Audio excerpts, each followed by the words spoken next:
자, 메뉴 화면 띄우기라고 하는 버튼을, 자, 메인 화면, 자, 첫 번째 보이는 화면을 이제 메인 화면이라고 부를 수 있는데요. 자, 메인 화면 쪽에다가 만들었어요. 그러면 이 버튼을 클릭했을 때 동작을 시키려고 하면 자바 소스 코드에다가 그 동작하는 코드를 넣어야 됩니다. 그죠? 그래서, 자, 그렇게 넣는 방법은 이제 두 가지가 있어요. 첫 번째는 이 온클릭이라고 하는, 자, 속성으로 자바 소스 코드에서 동작할 메소드 이름을 넣어주고, 메인 액티비티.자바에서 그 메소드 이름 동일하게 만들어주면 그게 버튼을 클릭했을 때 동작이 됩니다.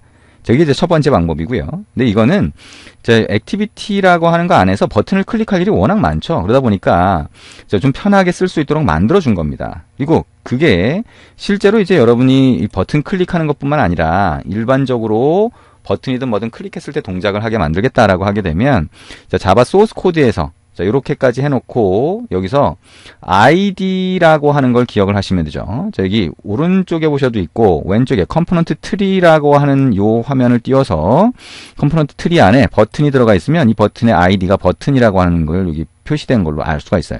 이걸 기억하고 나서, 메인 액티비티.자바로 간 다음에, 자, 메인 액티비티.자바로 간 다음에, 온 크리에이터 안에서, 먼저 저 id를 이용해서 버튼을 먼저 찾아주고요. 그 다음에 버튼이 클릭됐을 때 동작하도록 리스너를 등록을 해주시면 됩니다. 자, 그러면 먼저 찾아볼까요? 자, find view by id라고 해서 r.id.button이라고 하면 아까 그 id를 이용해서 버튼을 찾게 되죠.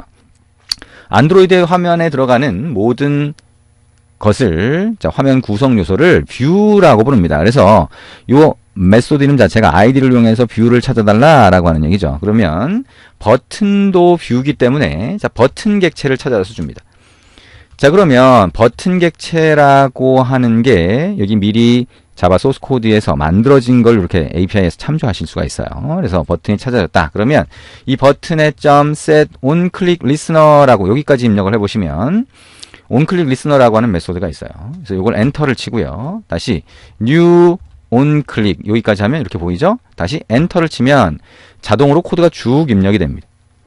이렇게. 그래서 버튼을, 이게 버튼이죠? 버튼을 클릭했을 때 onClick 안에 집어넣은 코드가 실행된다라고 생각하시면 되겠죠. 그럼 이 안에서 우리가 메뉴 액티비티를 띄워줄 텐데 메뉴 액티비티를 어떻게 띄워주냐? 인텐트를 이용해서 띄워줍니다. 자, 인텐트 만들어 볼까요? 자, 인텐트라고 하는 거, 인텐트가 정확히 뭐냐라고 하면 뒤에 가서 다시 얘기하겠지만, 자, 우리가 시스템에서 메뉴 액티비티라고 하는 그 액티비티를 관리하죠. 메인도 마찬가지지만 우리가 새로 만든 메뉴 액티비티를 시스템에서 관리합니다. 그러면 시스템이 자, 이 화면을 관리하고 있으니까 띄워주거나 또는 없애주거나 하는 것도 시스템이 관리를 해요. 그래서 이 메뉴 화면을 띄우고 싶다라고 하면 시스템 쪽에 요청을 해야 됩니다. 그러면 시스템이 알아먹을 수 있는, 시스템이 알아들을 수 있는 포맷이 필요하겠죠. 그거를 인텐트라고 합니다. 그래서 인텐트라고 하는 객체를 하나 만들어주고, 자, 인텐트 안에다가 저기에 자, 첫 번째 get application context라고 해서 컨텍스트 객체를 넣어줘요. 그 다음에 두 번째 메뉴 activity.class라고 해서 메뉴 액티비티를 지정을 해줍니다. 메뉴 액티비티라는 클래스의 인스턴스 객체라고 부를 수 있는데 어쨌든 메뉴 액티비티를 지정하는 거라고 생각을 하시면 좀 더 편하게 이해가 되겠죠. 자, 그리고 자, 이걸 띄워주고 싶다라고 하면 스타트 액티비티를 한다. 이거는 인텐트라고 하는 거를 스타트 액티비티의 파라미터로 넣어주면 자, 시스템 쪽으로 이 인텐트 객체를 전달하게 됩니다. 자, 그리고 시스템 쪽으로 인텐트를 전달하면서 액티비티가 뭐예요? 화면이잖아요. 화면을 띄워달라는 얘기래요. 라고 하는 거죠. 그러면 어떤 화면을 띄워줄까? 인텐트 안에 있는 요 정보를 보게 되는 거죠. 자, 근데 이거를 화면을 띄워주고 나서 메뉴 화면에서 다시 메인 화면으로 돌아올 때 응답을 받아야 되는 경우가 있어요. 자, 그러면 응답을 받고 싶다라고 하면 스타트 액티비티가 아니라 스타트 액티비티 for result라고 하는 메소드를 사용합니다. 그리고 인텐트 뒤에다가 요청 코드라고 하는 걸 넣어줘요. 이 요청 코드는요, 이 화면에서 한 개가 아니라 여러 개 띄우고 싶으면 각각의 화면을 구분해야 되잖아요. 그 구분자가 됩니다. 그래서 요 화면 띄울 때는 100일, 다른 화면 띄울 때는 102, 뭐 이런 식으로 넣는다라고 하면 응답을 받을 때 어떤 화면에서 응답을 받았는지 요 코드를 가지고 구분할 수 있어요. 요 코드가 마찬가지로 넘어오거든요. 그래서 100일이라고 일단 넣어보고요. 자, 이렇게 자, 화면을 띄워봅니다. 그러면 이제 화면이 뜨겠죠? 그러면 메뉴 액티비티 쪽으로 가봅니다. 메뉴 액티비티로 가서 메뉴 액티비티에도 자, XML 레이아웃에서요. 버튼 하나 추가해 봅니다. 버튼 하나 추가해서 자, 이게 메뉴 화면이 뜬 거잖아요. 그러면 메뉴 화면이 떴을 때 자, 이 버튼을 클릭하면 다시 메인 화면으로 돌아가는 기능을 넣고 싶다라고 하는 거죠. 자, 일단 이게 메뉴 화면이라고 하는 거를 보여주기 위해서 자, 텍스트 뷰라고 하는 걸 하나 더 추가를 하죠.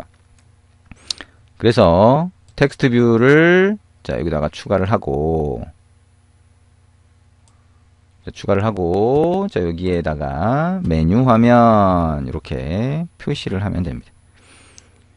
자, 그리고 이 텍스트 뷰의 글자 크기를 좀 키우고 싶다라고 하면 오른쪽에 View All Properties 클릭을 하고요. 자, 밑에 내려가서 텍스트 사이즈라고 하는 데로 가서 자, 40dp 이렇게 입력하면 되겠네요. 자, 그리고 이 버튼에 자, 글자 다시 오른쪽 속성에서 View Pure Properties로 하면 다시 원래대로 돌아오죠. 지금 이 상태에서 자, 여기에 아래쪽으로 내려가서 텍스트에다가 돌아가기 이렇게 입력하시면 되겠죠. 자, 그리고 이 돌아가기 버튼의 아이디를 보면 버튼 2라고 되어 있어요. 그죠? 버튼 2라고 하는 아이디를 기억하고 나서 자, 이제 메뉴 액티비티.자바로 가봅니다. 좀 전에 우리가 봤던 액티비티 메뉴.xml을 여기서 등록을 하고 있죠. 이렇게. 그러면 인플레이션, 즉 메모리 객체화하는 과정을 거쳐서 자, 요 파일과 요 파일이 서로 연결되면서 하나의 화면을 구성하게 되겠죠. 자, 먼저 버튼을 찾아봅니다. find view by id r.id. 버튼 2라고 하면 자, 버튼이 찾아지겠죠. 자, 버튼 이렇게 해봅니다. 자, 버튼 2라고 하는 걸로 하셔도 되고요. 그냥 버튼으로 해도 됩니다. 아이디도 버튼으로 만들어도 돼요. 그러니까 메뉴 액티비티를 위한 XML, 그 다음에 메인 액티비티라는 XML이 분리가 돼 있죠. 그러다 보니까 그 안에서 아이디가 고유하기만 하면 돼요. 그러니까 여기도 버튼, 저기도 버튼이어도 서로 충돌하지는 않겠죠. 다른 XML 안에 들어가 있으니까요.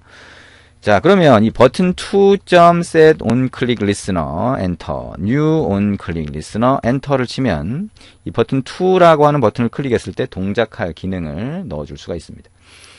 자, 그러면 이 버튼을 클릭했을 때 이제 메인 화면이 보이도록 할 텐데 자, 메인 화면이 보이는 거는요. 여기 finish를 해주시면 돼요. finish는 메뉴 화면을 없앤다는 얘기예요. 메뉴 화면을 없애는데 어떻게 메인 화면이 보이냐? 우리가 첫 번째 화면을 띄우고 그 다음 화면을 띄우면 첫 번째 화면은 그 밑에 깔려 있게 됩니다. 뒤에.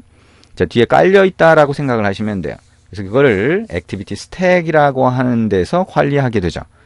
스택이라고 하는 게 뭐예요? 먼저 집어넣은 거, 그 다음 집어넣은 거, 그 다음 집어넣은 거 있으면 꺼낼 때는 뭐예요? 자루에서 꺼내듯이 맨 마지막 거부터 꺼내게 되죠. 그러니까 메인 화면이 자루 안에 먼저 들어가고 메뉴 화면이 그 다음에 들어갔다라고 하면 메뉴 화면을 빼내면 그 다음에 뭐가 남아요? 메인 화면만 남게 되죠. 그래서 피니쉬를 해주면 메인 화면이 다시 보인다는 겁니다. 근데 메인 화면이 보이는 것만 하는 게 아니라 메인 화면 쪽으로 데이터를 넘기고 싶어요. 그러면 메뉴 화면에서 메인 화면으로 데이터를 전달할 때 마찬가지로 시스템을 통과하기 때문에 인텐트를 사용할 수 있어요. 자, 인텐트 한번 써볼까요? new 인텐트 한번 만들어 보자. 그리고 인텐트 점 해서 자, put extra라고 하는 메소드를 쓸 수 있죠. 자, extra는요, 인텐트 안에 들어가는 데이터 중에서 자, extra 뭐예요? 영화 같은 데 보면 주연이 아니라 조연을 얘기하죠. 자, 엑스트라 데이터는 조연과 같은 역할을 하기 때문에 시스템에서 인텐트를 받았다라고 하더라도 엑스트라 데이터는 해석하지 않아요. 자, 예를 들어서 어떤 화면을 띄워달라고 하는 이런 정보는 중요한 정보지만 엑스트라 정보는 해석하지 않고 어떻게 돼요? 인텐트를 그냥 통과시켜버리죠. 그리고 그 인텐트는 그대로 다른 액티비티, 즉 메인 액티비티로 전달되게 됩니다. 그래서 이 엑스트라 데이터로 집어넣으면 다른 액티비티로 전달할 수 있는 방법이 돼요. 자, 여기다가 만약에 name이라고 하는 키 값으로 사람 이름을 하나 넣어보겠다. 자, 이렇게 한번 해보자. 그러면 사람 이름이 자, 키 값과 함께 들어가요. 자, 키 밸류 이런 식으로 들어가죠. 해시 테이블과 비슷한 구조로 생각을 하시면 됩니다. 자, 이렇게 엑스트라 데이터를 하나 집어넣고 그 다음에 set result라고 해서 이 인텐트 객체를 집어넣으면 파라미터를 전달하면 자 그러면 시스템 쪽으로 이게 전달되게 되는 거죠. 자 응답으로 전달되기 때문에 이 메뉴 화면을 띄워준 메인 화면 쪽으로 전달이 됩니다. 근데 여기서는 이 응답이 정상적인 응답인지 아닌지를 구분해서 전달할 수 있어요. 그래서 자 activity 점 해보면 result OK 또는 result cancelled 뭐 이런 게 있습니다. 이게 응답에 대한 가장 기본적인 상수를 만들어 놓은 거예요. 자, 그러면 정상응답이다라고 볼 수가 있습니다. 자, 이렇게 해서 메뉴 버튼을 클릭했을 때 이렇게 동작을 하게 한다면 여기에 엑스트라 데이터를 가지고 메인 화면으로 전달을 하겠다라고 하는 얘기가 됩니다. 자, 그러면 메인 액티비티라고 하는 데서 이렇게 전달된 데이터를 받아서 사용할 수 있어요. 그러면 어떻게 사용하냐? 자, 메뉴 액티비티에서 메뉴 액티비티가 없어지면서 인텐트로 set result라고 하는 메소드를 이용해서 전달해 줬다는 거예요. 그러면 메뉴 액티비티라고 하는 거에서 자, 이제 응답을 받을 메소드를 하나 정의를 할 수가 있고요. 그러면 그 메소드가 자동으로 호출되게 됩니다. 자, 조금 이따가 그 기능을 한번 만들어 보겠습니다.